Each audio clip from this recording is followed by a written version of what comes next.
Oke, assalamualaikum warahmatullahi wabarakatuh. Kembali lagi masih bersama kami hanya di 2 titik. Pada video kali ini kami akan mereview atau mengeksplor tempat-tempat atau jalan-jalan yang menyeramkan di daerah Tulungagung. Oke, jadi sekarang kita lagi ada di Desa Tiudan. Di tempat Kecamatan Gondang ya? Kecamatan Gondang. Di Kecamatan Gondang, Kabupaten Tulungagung.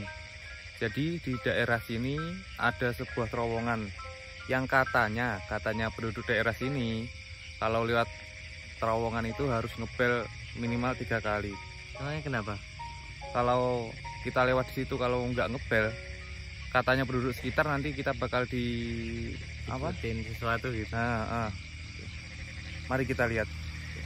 Masuk. Terowongan Kleben. Terowongan ini berada di Desa Kleben, Tiudan. Terowongan ini akses jalan ke Dam Kleben dan masih aktif hingga sekarang.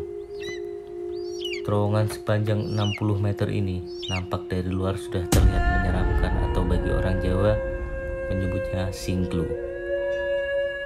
Tidak ada penerangan jalan sekalipun, dan ketika kita masuk ke dalam terowongan, suasana mencekam langsung terasa.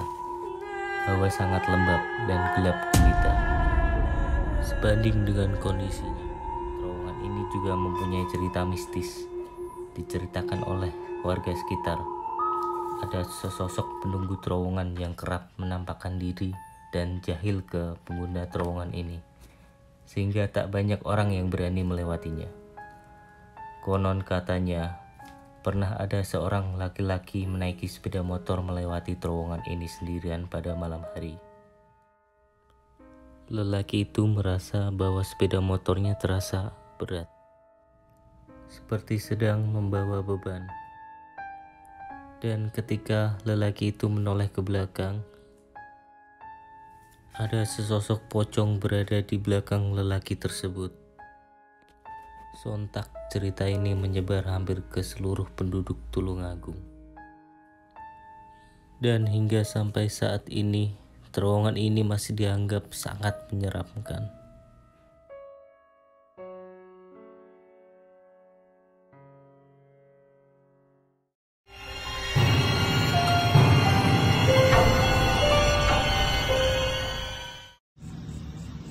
Oke, kita sekarang lagi ada di Jembatan Sedayu.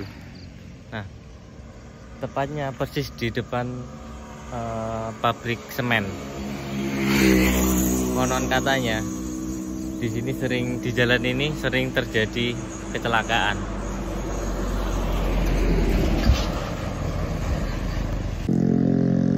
Kejadian terakhir pernah terjadi kecelakaan anak CB ya, yang kecelakaan. Anak CB.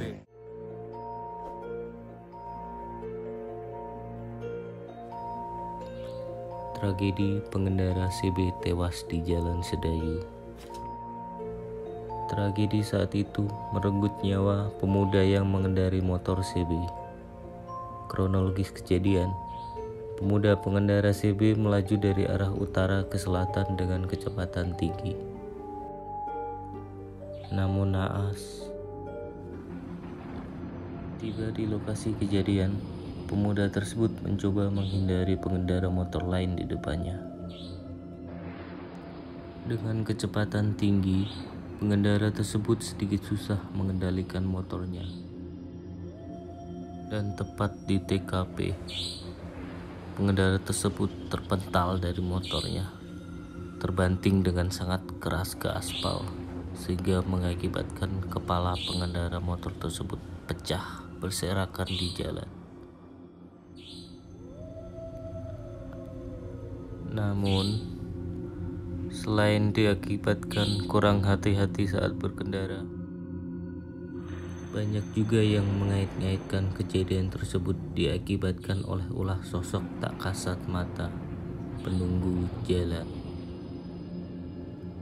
Konon, sosok ini kerap mengganggu setiap pengendara yang lewat di jalan.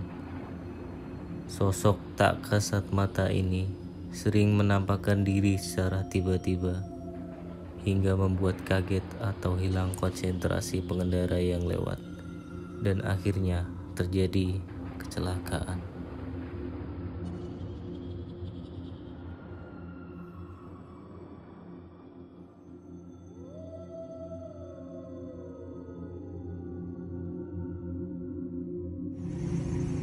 Jadi tepat bersebelahan dengan jembatan Sedayu terdapat pabrik semen. Konon pabrik semen ini juga agak mistis ya di sini. Pernah ada cerita itu satpam yang nunggu pabrik sini sering diganggu oleh makhluk-makhluk tetangga kita lah. Katanya ada tong yang gede buat tong penampungan penampungan batu, penampungan bensin, solar, itu dilempar sama makhluk-makhluk tersebut, dilempar. Dan cerita itu bukan cuma 1-2 orang yang sudah dengar, sudah lumayan banyak sih orang yang dengar cerita tersebut. Dan sampai sekarang pun kabarnya juga masih seperti itu. Dan terlihat sekarang kondisi pabrik ini walaupun masih beroperasi, tapi kelihatan nggak ada yang jaga sekarang. Entah kemana, atau mungkin satpamnya lagi keluar nyari kopi apa gimana, juga nggak tahu. Tapi ini terlihat sepi dari sini. Bahasa Jawanya singklu. Ya, singklu. Kalau kami biasa menyebut tempat-tempat seperti ini singklu. Oke, kita sekarang lagi di daerah Karangrejo. Dengan cerita mistisnya apa? Bonia. Jadi Bonia ini adalah makhluk seperti manusia biasa.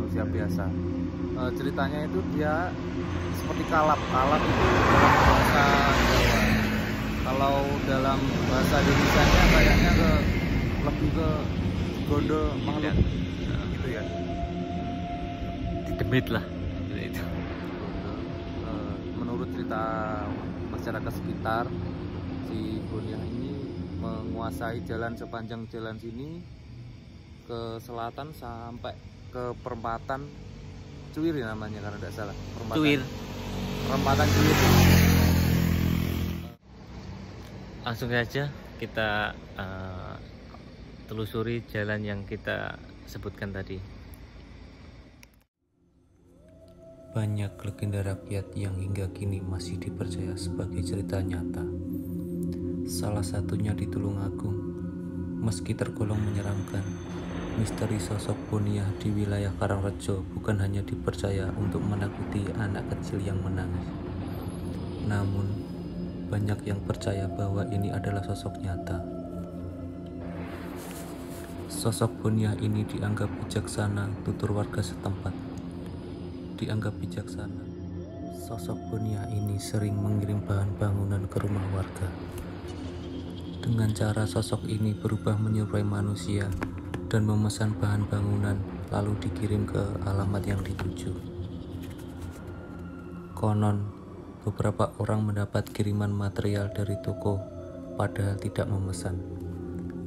Usut punya usut, pemesannya atas nama Bonia. Namun, beberapa tahun belakangan ini, sosok Bonia jarang membuat keisengan, sehingga nama Bonia ini sedikit tenggelam dari perbincangan. Dikisahkan dari cerita yang berkembang di masyarakat, sosok Bonia merupakan warga asli desa Sukowiono yang dulu kalap dan menghilang. Namun, meskipun hilang berpindah alam, sosok ini kerap muncul menemui warga sekitar.